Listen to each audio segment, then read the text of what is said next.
This is TWiT. Back to the phones from Santa Rosa. Gabby's on the line. Hi, Gabby. How you doing, Leo? I'm well. Or is it Gabby? It's Gabby. Gabby, welcome. What can I do for you? So, I, like you, have a passion for technology, gadgets, and cooking. You could tell, could you? I also have a passion for eating. Yeah, me too. I followed your advice, and I purchased an Anova sous vide a while ago. Oh, wow.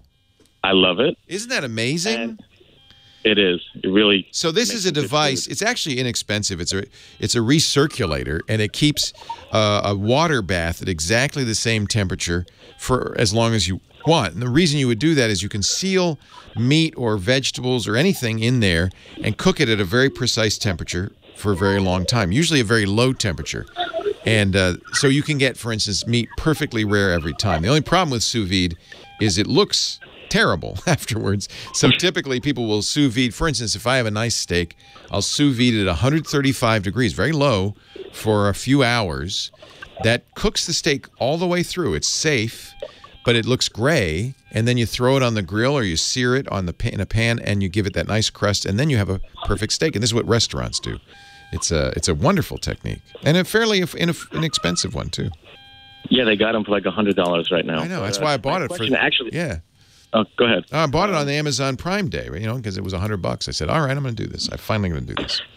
So my question isn't about the Nova, actually, but I mean it's because of it. So my lady doesn't really like it that much because she prefers a smokier flavor, like from a smoker or a barbecue. Sure. And I recently purchased a smoker, and it's, by the way, the best way in the world to make barbecue. Yeah.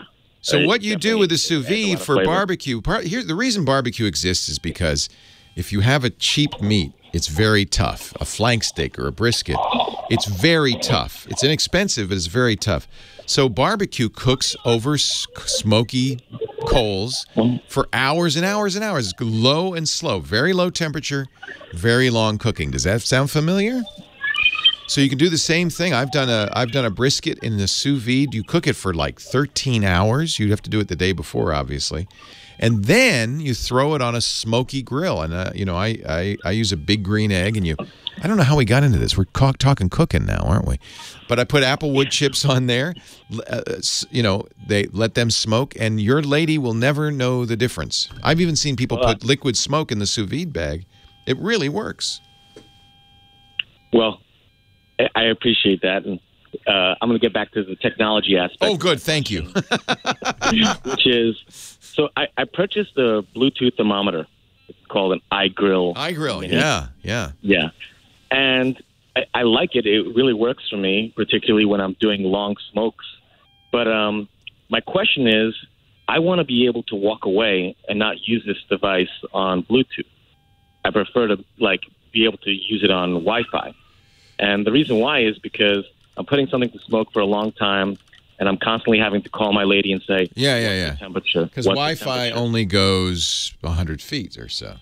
Right, but I was hoping that there would be a device that would allow me to, remotely check in.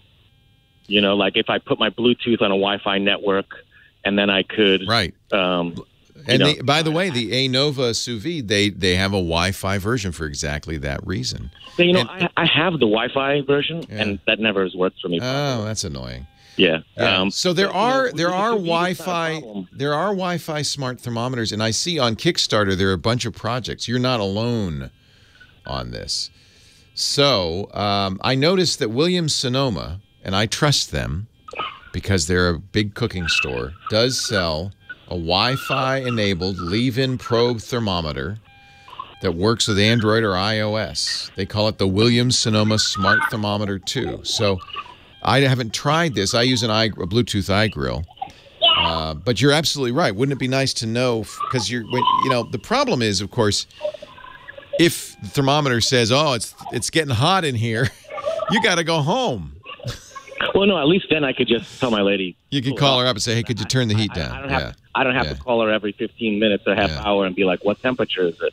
But so with this Wi-Fi thermometer, will I be able to check it from a remote location? Yes. Not in my Wi-Fi not in my home Wi-Fi range, but from a remote location. Right. You want really what it should say is internet connected, not just Wi-Fi, but internet connected. Amazon has something they call the TWiT, and the chat room, Scooter X in the chat room's recommending this Wi-Fi barbecue thermometer with mobile apps.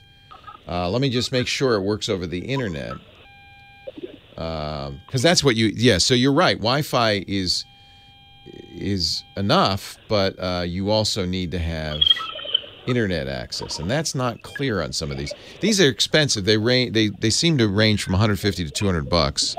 Here's one. Let's see. I'm just looking at some other ones. ThermoWorks.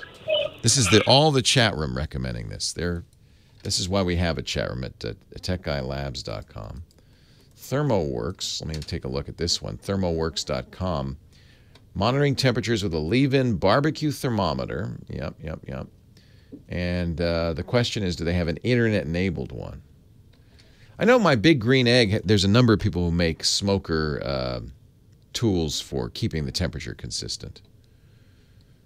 Well, I'll tell you what. We're going to put a list of the ones. I haven't tried. I'll be honest with you. I haven't tried any of them. So I'm not giving you a personalized recommendation. But we'll put a list at techguylabs.com because we've got quite a few thanks to the chat room. And I'm coming up your way because you're not so far off, and I'd like to taste this barbecue. I was pretty pleased. I did a tri-tip with the barbecue, the rub in the sous vide for a long time, 13 hours, and then smoked it slowly, but not as long, on Big Green Egg, and I considered it quite good. But people are funny with barbecue, aren't they? Everybody has their own opinion on that one. So, but we will give you some recommendations here. So Williams-Sonoma, the ThermoWorks, the TWiT, all of these are Wi-Fi enabled, and I would just make sure, as you say, that it's internet enabled as well. That'll do it over the internet before you buy it. For $200, seems like it oughta. You got an advice? We're talking barbecue. Hey, it's Labor Day weekend.